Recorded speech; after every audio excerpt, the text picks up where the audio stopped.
ya ada dua peristiwa yang juga tidak didengar oleh Presiden, ya, yaitu persoalan keputusan MK yang secara tegas ditolak oleh MK ya. Guys, alhamdulillah gue dapat endorsan nih ya. Gue kan kemarin-kemarin bikin konten stop produk-produk yang pro Zionis. Ini produk asli lokal Indonesia. Ya, ini melayani penjualan snack ini se-Indonesia. Kalian langsung cek aja di Shopee-nya dan ini ada nomor teleponnya. Apa ini, Be? Ini basreng. Bakso goreng, ada 7 varian rasa. Bawang gua dikasih semua dong. Enak ya jadi YouTuber ya. Basreng punya rasa. Kita ngambil acak ya guys. Kalau nggak enak, gua bilang nggak enak nih. Kalau enak, gua terusin ini. Wonderful Indonesia, no. Halal. Ada BPOM-nya juga nih. No, jangan sembarang sobek dulu. Sobekannya gampang. Ini menunjukkan bahwasanya ini packing secara profesional. Kita buka. Ini kalau lu nggak habis bisa ditutup lagi. Nah, itu higienis namanya. Tahu nggak lu? Bismillahirrahmanirrahim. Basreng ini guys, bakso goreng. Ini gua kebagian yang rasa sambal hijau. No, sambal hijau bener dia. Bismillahirrahmanirrahim. Ini bener-bener guys, gurih nikmat. Udah nggak usah lama-lama, lu langsung pesan. Basreng punya rasa hot and delicious, asli pedas banget, punya pas ini pedasnya. Langsung ya, nanti kalau di YouTube itu ada link untuk Shopee-nya. Kalau di sini langsung nomor teleponnya. Dah gitu aja Jeng, gua mau nikmatin ini, alhamdulillah.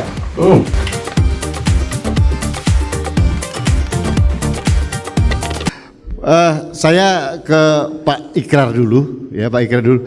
Prof, ini ada gelombang pernyataan dari kampus dan baru saja beberapa menit yang lalu Purnawirawan TNI Polri juga bersuara untuk mengingatkan. Mereka tidak punya kepentingan, mereka bukan orang partai gitu, mereka non partisan, non elitis gitu ya. Ini voice, concern of voice gitu ya. Tapi ada beberapa kelompok, entah itu disuruh atau apa, menganggap ini noise gitu ya, gangguan-gangguan ini. Nah, yang pertama ingin saya tanyakan pada Profesor Ikrar Nusa Bakti. Yang pertama, fenomena apa yang terjadi sekarang ini? Lalu noise yang terjadi itu apa sih maksudnya, dan efektif atau tidak sih untuk meredam suara-suara para guru besar dan sivitas akademika dan para purnawirawan TNI Polri ini? Silakan Prof. Ya, terima kasih. Selamat siang, assalamualaikum warahmatullahi wabarakatuh. Dan terima kasih saya diundang ke acara ini.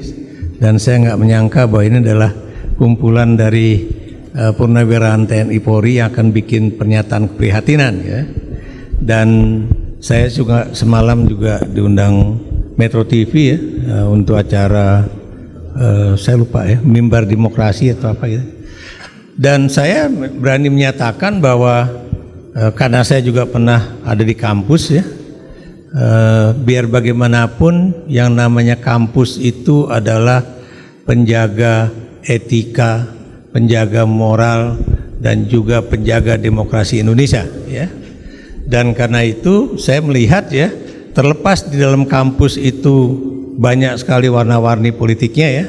Maksud saya ada yang misalnya mahasiswanya kan ada yang HMI, GMNI, PMKRI dan sebagainya. Tapi kalau sudah masuk ke dalam satu concern bersama ya, dan juga satu keprihatinan bersama, dan itu sudah pasti yang namanya sekat-sekat dari ideologi itu akan hilang ya. Nah, apalagi ini kalau kita perhatikan ya, saya juga mengatakan ada beberapa hal mengapa keprihatinan ini muncul. Satu ya, bahwa sistem politik kita itu nggak jalan ya. Nggak jalan maksudnya yang namanya eksekutif yaitu presiden itu seperti menetapkan bahwa negara adalah sayalah yang menentukan ya. Tidak ada lagi misalnya lembaga parlemen, baik itu sebagai institusi ya, parlemen sebagai institusi atau kemudian individu itu yang bisa menjadi penengah ya, atau apa istilahnya itu penyeimbang dari kekuasaan dari seorang presiden ya. Kedua ya, Anda tahu kalau sekali parlemen itu tidak menjalankan fungsi apa itu baik agregasi kepentingan, artikulasi kepentingan, kemudian apa namanya itu juga rekrutmen kepemimpinan. Nah di saat itu pula lah itu kegelisahan di dalam kampus ya, khususnya mahasiswa itu akan muncul. Makanya jangan kaget kalau parlemen atau DPR itu nggak berjalan dengan baik, pasti akan ada parlemen jalanan ya. Dan kita tahu berapa hari ini sudah mulai terjadi ya, udah mulai bergerak. Walaupun masih sangat sopan dan saya senang kalau mereka bisa melakukan demonstrasi tanpa kekerasan ya. Nah kemudian kita tahu juga ketika mahasiswa juga mengalami kesulitan di dalam pergerakan mereka baik di dalam maupun di luar kampus, dan kemudian yang tadi Pak Agus Supriyatna katakan ya, ada dua peristiwa yang juga tidak didengar oleh Presiden ya, yaitu persoalan keputusan MK yang secara tegas ditolak oleh MK ya, itu dan kemudian pemimpin MK-nya kemudian mendapatkan sanksi tegas yaitu pemecatan dari posisi dia sebagai ketua MK. Dan kemudian ini lagi juga ada yang namanya DKPP membuat satu sanksi keras ya, dalam tanda kutip tapi kerasnya ya. Kenapa saya dalam tanda kutip? Karena dia hanya memberikan saksi teguran terakhir ya, teguran keras terakhir. Harusnya kan semua anggota KPU ya, termasuk ketuanya itu dipecat ya. Kenapa? Karena mereka secara bersama-sama memutuskan menerima ya pendaftaran Prabowo Gibran ya. Dan itu juga dituntut ya oleh beberapa advokat muda ya. Dan advokat muda itu bukan dari Jakarta loh, mereka datang dari Banyuwangi ya. Dan juga bukan dari universitas negeri ya, tapi universitas yang boleh dikatakan sangat nasionalis ya, 17 Agustus 1945. Dan mereka menuntut supaya terjadi pembatalan atas pendaftaran Gibran. Kenapa? Karena tahu pendaftaran calon presiden dan wakil presiden itu dimulai tanggal 19 Oktober. Paslon 1, Paslon 2 19 Oktober. Paslon 3 ya. Paslon 2 25 Oktober. Dan kemudian 26 Oktober sudah ada pemeriksaan kesehatan di RSPAD. Walaupun surat keputusan KPU yang menyatakan menerima pendaftaran 3 pasangan calon itu ditandatangani 27 Oktober. Apa artinya? Lah, kenapa kemudian sudah sudah diberikan tes kesehatan dulu. Kemudian yang terakhir juga jangan lupa pendaftaran itu sebelum PKPU diperbaiki oleh KPU ya. Jadi kalau PKPU belum diperbaiki berarti syarat untuk menjadi calon presiden dan wakil presiden masih berlaku, yaitu 40 tahun. Dan karena Gibran masih 36 tahun, berarti itu tidak bisa diterima. Prof, mohon maaf saya potong.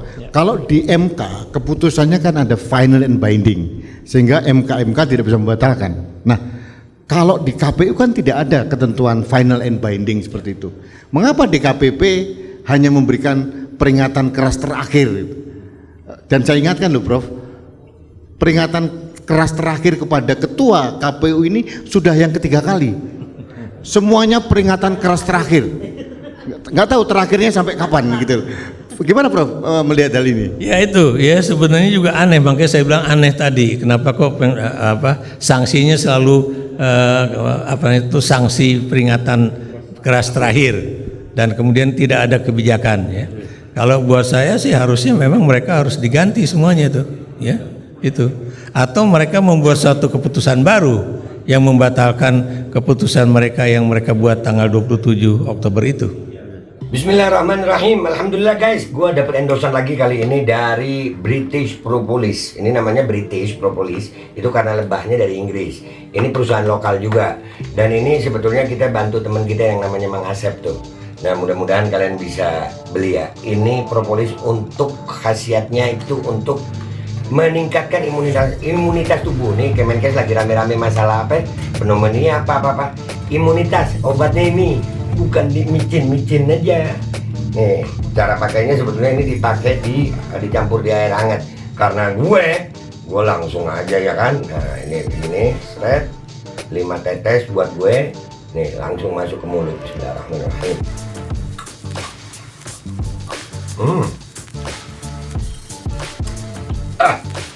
Minum.